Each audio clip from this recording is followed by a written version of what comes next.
What's up students? I hope you are doing well. I am Maz. So dear students, आज हम discuss करेंगे class 10 chapter number 5 periodic elements का second topic Newlands law of octave. इससे पहले हम लोगों ने डायब्रेनियर का जो लॉ था उसको डिस्कस किया था। अब हम लोग इस लॉ को डिस्कस करेंगे।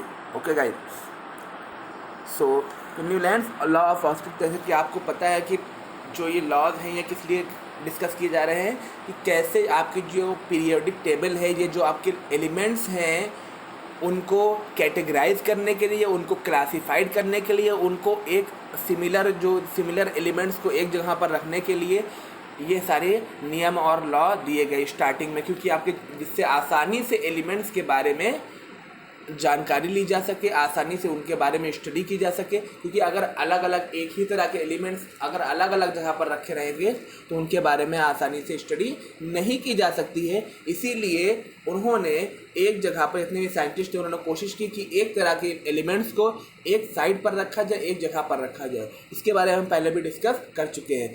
सो हम बात करते हैं अब न्यूलैंड्स लॉ ऑफ ऑक्टेव्स की। तो डायब्रेनियर के बाद और बहुत से वैज्ञानिक थे जिन्होंने फिर प्रयास किया, कोशिश की, ट्राई किया कि हम भी कर सकें या हम और इसको आसानी से अपडेट कर सकें और आसानी से इसको हम स्टडी करने के लिए क्लासीफाई, कैटेगराइज कर सकें। इसके लिए एक इंग्लिश वैज्ञानिक थे, इंग्लिश साइंटिस्ट थे, जॉन न्यूलैंड्स। इन्होंने 1866 में ये अरेंजमेंट किया। इन्होंने इंक्रीजिंग एटॉमिक मासेस के बेसिस पे किया और इन्होंने स्टार्ट किया बहुत ही लोवेस्ट एटॉमिक मास, जिसका हम सब जानते हैं कि हाइड्रोजन का लोवेस्ट एटॉमिक मास है। उन्होंने इससे स्टार्ट किया और थोरियम पर इसे एंड किया। थोरियम जो है आपका वो 56th एलिमेंट है। थोरियम जो है वो 56 एलिमेंट, और स्टार्ट किससे किया? हाइड्रोजन से, जो सबसे लोवेस्ट एटॉमिक मास वाला एलिमेंट है हमारा। ठीक है, तो उन्होंने देखा कि एवरी 8 एलिमेंट के बाद जितने भी 8 एलिमेंट स्टार्टिंग हाइड्रोजन से किया, फिर एवरी 7 यानी जो पहले के बाद जो 8वां एलिमेंट है, जो 8th नंबर का एलिमेंट है, वो पहले नंबर के एलिमेंट से मिलता है। समझ में आई थिंक समझ में आया होगा। जो पहला एलिमेंट है वो 7 नंबर के बाद जो 8वां एलिमेंट आता है उसका और पहले वाले का क्या होता है, जो प्रॉपर्टीज़ है वो मैच करती है। ऐसा ही कब तक चलता रहा? 1 से लेके हाइड्रोजन से लेके 56 थोरियम तक सारा जो 8वें नंबर का एलिमेंट था वो पहले नंबर के एलिमेंट से मिलता था। जैसे हम बात करें आपके लिथियम एंड सोडियम की। लिथियम आपका पहले नंबर का एलिमेंट, सोडियम उसका 8वें नंबर का एलिमेंट। तो लिथियम का गुण सोडियम से, लिथियम की प्रॉपर्टी सोडियम से मिलती थी। इसी तरह अगर हम बात करें मैग्नीशियम की एंड बेरिलियम की, बेरिलियम पहले नंबर का एलिमेंट, मैग्नीशियम 8वें नंबर का एलिमेंट। तो बेरिलियम एंड मैग्नीशियम के प्रॉपर्टीज मिलती थी। इसीलिए इस लॉ को लॉ ऑफ ऑक्टेव यानी लॉ ऑफ ऑक्टेव्स कहा गया। मतलब कि 8, जिसके अंदर 8 नंबर का यूज़ किया गया है। और इसको हम लोग जानते हैं न्यूलैंड्स लॉ ऑफ ऑक्टेव्स के बाद, ऑक्टेव्स से, जिसका हम लोग एक पार्ट को देखेंगे। छोटे से पार्ट को एक टेबल दी हुई है यहाँ पर, देखिए ये एक छोटा सा पार्ट है न्यूलैंड्स के ऑक्टेव्स लॉ का।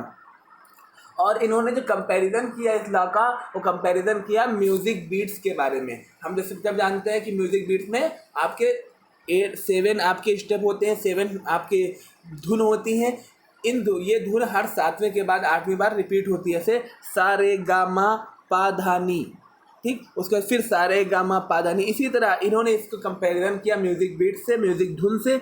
और उसके बाद इसी के ऊपर उन्होंने देखिए दिया हाइड्रोजन, लिथियम, बेरिलियम, है ना, और आपका बोरियम, बोरॉन, कैल्शियम, कार्बन और नाइट्रोजन और oxygen. Hydrogen, lithium, barium, boron, calcium, carbon, nitrogen and oxygen. Okay guys, इसी तरह इन्होंने किया। लेकिन इसमें बहुत सारी कमियां थी। पहली बात, सबसे पहली कमी है तो इनकी लिमिटेशन आपके पूछ लेता है, तो लिमिटेशन में हम डिस्कस कर लेंगे।